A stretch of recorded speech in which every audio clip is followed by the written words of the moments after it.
भाई बच्चों, सभी का बहुत बहुत स्वागत। आज का विषय है उपसर्ग, जिसे हिंदी में पूर्व प्रत्यय भी कहा जाता है। अंग्रेजी में कहते हैं प्रीफिक्स। पूर्व प्रत्यय और अंग्रेजी प्रीफिक्स शब्दों से हमें पता चलता है कि एक शब्दांश शब्द के पहले, मूल शब्द के पहले लगता है। देखो बच्चों, उपसर्ग, उप और सर्ग, ये दोनों शब्दों के योग से बनता है। उप का अर्थ है समीप, निकट या पास में, और सर्ग का अर्थ है संरचना, सर्ग संरचना या सृष्टि करना। भाषा में नए शब्दों का निर्माण करने के लिए शब्द के पहले जो शब्दांश जोड़े जाते हैं उन्हें उपसर्ग कहते हैं। इसका डेफिनेशन हम इस प्रकार भी कह सकते हैं कि शब्द निर्माण के लिए जो शब्दांश मूल शब्द के आगे जुड़कर नए शब्द बनाते हैं उन्हें उपसर्ग कहते हैं। हिंदी में 3 प्रकार के उपसर्ग हैं। एक है संस्कृत से आए उपसर्ग, 2 है हिंदी के अपने उपसर्ग, और 3 है अरबी और फारसी से आए उपसर्ग।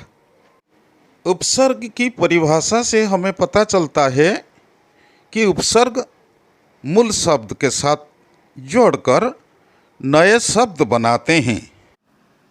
अभी हम उदाहरण के माध्यम से देखते हैं उपसर्ग किन प्रकार के शब्द बनाते हैं।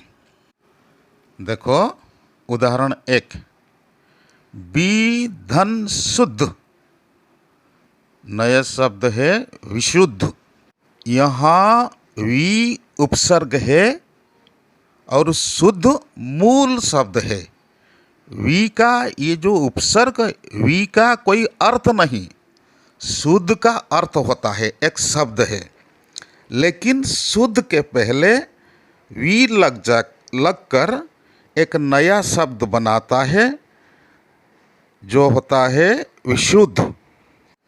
ठीक उसी प्रकार अनु प्लस शासन, अनुशासन, अनु उपसर्ग है, इसका कोई अर्थ नहीं, शासन ये मूल शब्द है, तो नया शब्द बन जाता है अनुशासन।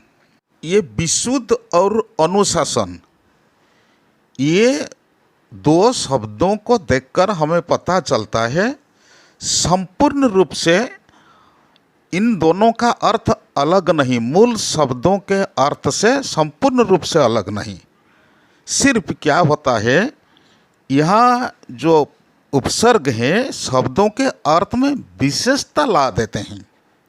जिस प्रकार देखो, शुद्ध और विशुद्ध, शुद्ध का अर्थ जो होता है, विशुद्ध का अर्थ है विशेष रूप से शुद्ध।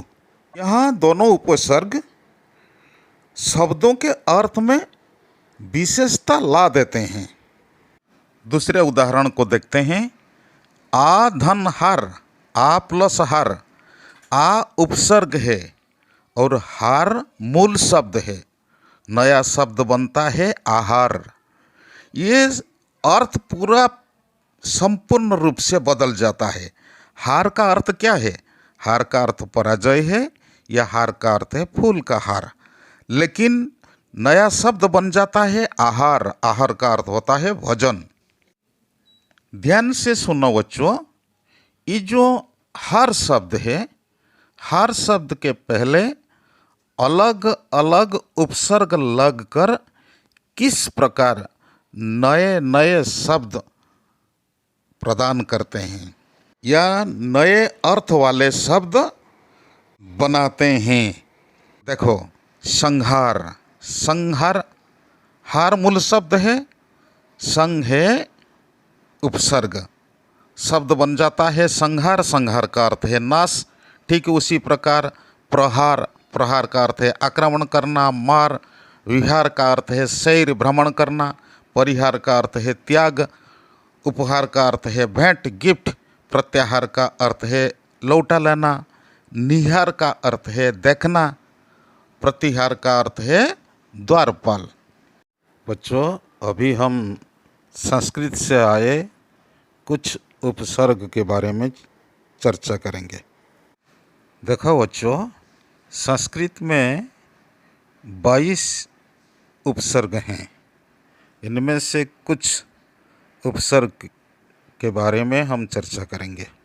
देखो, अति उपसर्ग।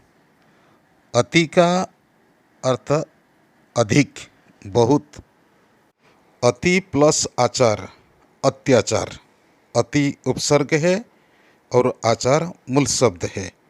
यहाँ ई और आ मिलकर या हो जाता है। यह संधि है, यण संधि है, यण संधि।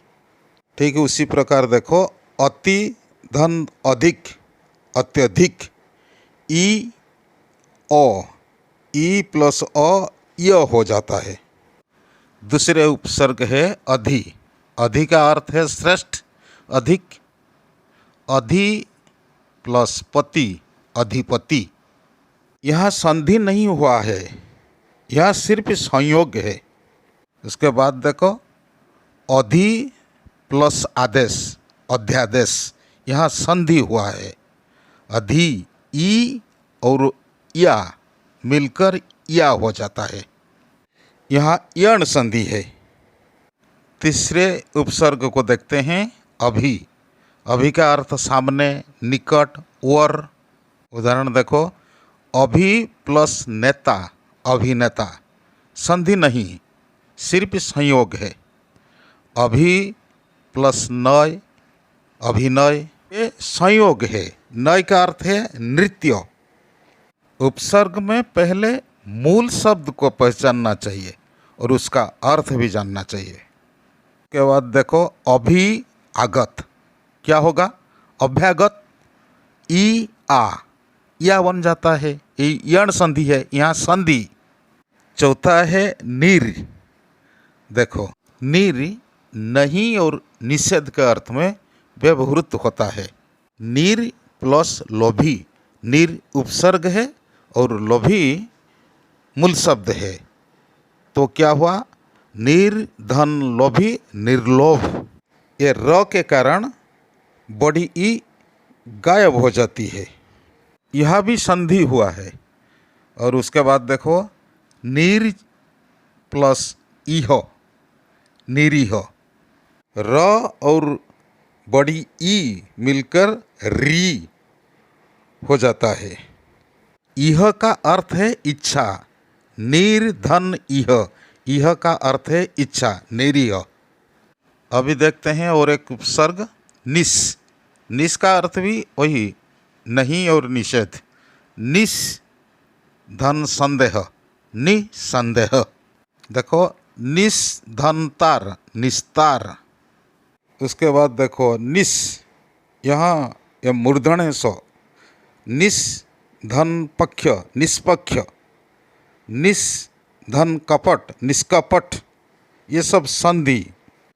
उपसर्ग और प्रत्ययों को अच्छी तरह जानने के लिए संधि और मूल शब्द को अच्छी तरह जानना चाहिए। मूल शब्द को पहचानना चाहिए और संधि के बारे में बहुत ज्ञान होना चाहिए। आज इतना ही।